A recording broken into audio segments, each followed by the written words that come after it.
Now, I am aware there's a certain irony associated with this channel. It's a travel channel and it's about my travels on my narrowboat, and yet I don't seem to ever go anywhere.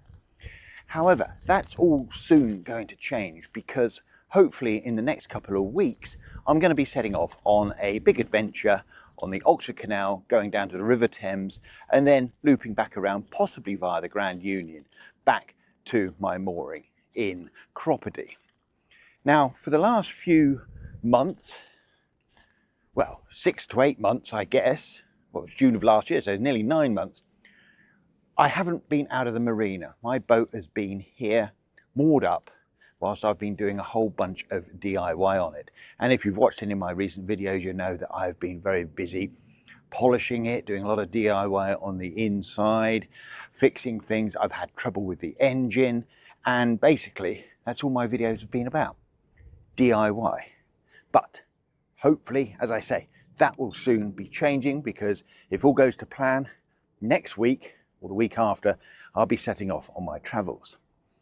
Now, if you're wondering why the bow of the boat looks very high, it's about 6 inches higher than this sort of tide line on it, it's because at the moment I'm trying to empty out the main water tank. The main water tank contains up to 1,200 litres, so 1,200 kilograms of water. I'm trying to empty it out just to flush the system through and get any bacteria out that's been growing in there.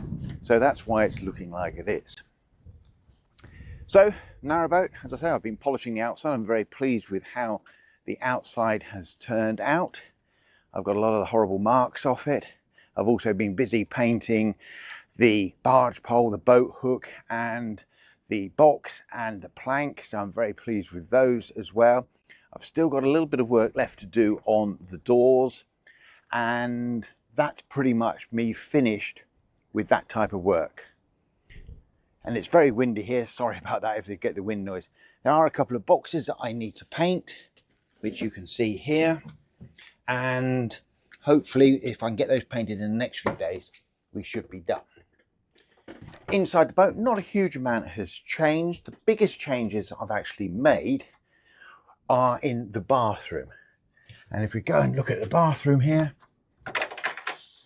as you can see, I have taken out the Thetford cassette toilet and put in a new bit of flooring there. And one problem I've still got, I don't know if you can see this, is just down at the bottom there, there's still a line coming off the main water supply, which is a dead end. And that could produce, well, it could be a problem in that bacteria could grow in there and contaminate the water supply. Classic sort of setup for Legionellas type bacteria to grow. So I need to get that sorted out. Need to remove that T-junction, you can see, and put in a straight line. The only other thing that I've got left to do, besides just touching up the paintwork on the side doors, is with the engine. The engine still hasn't had its full service. That will be happening this week, and then once that's done, that's done. And hopefully at some point I can get the fuel polished. If you've watched any of my videos, you will know that I have had an issue with the fuel on board the Grey Wagtail. It was very cloudy. I showed that in some of the earlier videos. I haven't been able to sort of reproduce that cloudiness, but there was an issue there. So anyway, that's the way things stand. Now, this week's video is a short one because basically I'm getting ready to go on this extended cruise that I've been talking about. So very short video this week. I just thought I'd tell you what was going on and what was happening. So what are my plans for this cruise? Well, I'll be leaving the Cropredy Marina and heading south. Now, if all goes to plan, I'll be stopping at Tula's boatyard in Banbury to get the fuel polished on board the Grey Wagtail. That may or may not happen. I spoke to them earlier and they're still in the process of building their fuel polishing gear. Weirdly, getting it done in the marina here is very, very difficult, because it's difficult to find a company to come along and do it that doesn't charge an absolute fortune. I did find one, but they were charging more for mileage to get here than they were for actually for the service.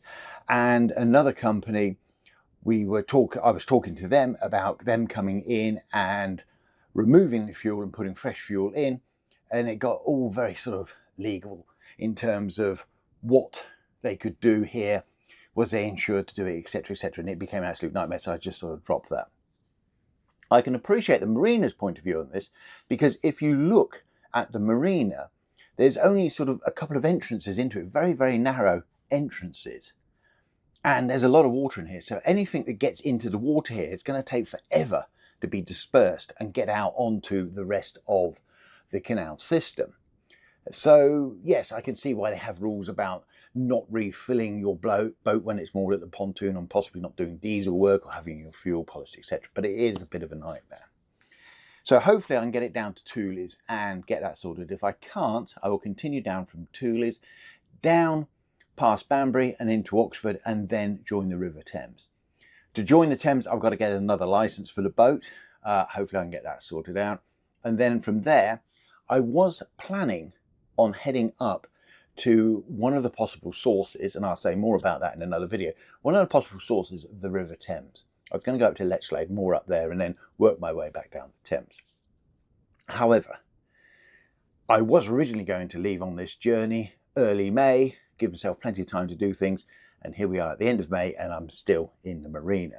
So what I'm going to do instead is, when I get to Oxford, I'm going to turn left and head straight down to Henley, where I will be mooring up in that area for a few weeks. I've secured a mooring for Henley Royal Regatta, not a cheap mooring admittedly. I will be staying in the area for Henley Festival and also the Boat Festival, and I made videos about all of those last year, so I'll be in that area. When those all finish, mid-July, I will then be heading off. Now, if I go down towards London, I need to go on the tidal Thames to get on the Grand Union, and for that I believe I need a VHF radio user's license, which I haven't got. I need to do the course, so that's another thing I need to consider. However, my thinking is that I may head up to Lechlade, go all the way up to Lechlade, and then come back down to Oxford and possibly come back up to Cropredy, or if I've got my VHF license, go down the river into London, then up the Grand Union and back around the top, back down to Cropredy for the winter. I'm planning on being out for 3 or 4 months. That's what I'm aiming for. I'm hoping to sort of get back this way sometime October of this year. So anyway, that's the plans. So next week, hopefully, there might be a start of a travel video. Who knows? Anyway, thank you for watching for this long. If you're new to the channel, I forgot to say hello and welcome at the beginning. And if you've been here before, I forgot to say welcome back. But anyway, welcome. Now, if you're new to the channel, please consider liking and subscribing to the channel. And also, if you've been here before, please consider liking and hyping the video. Hyping the video really, really helps.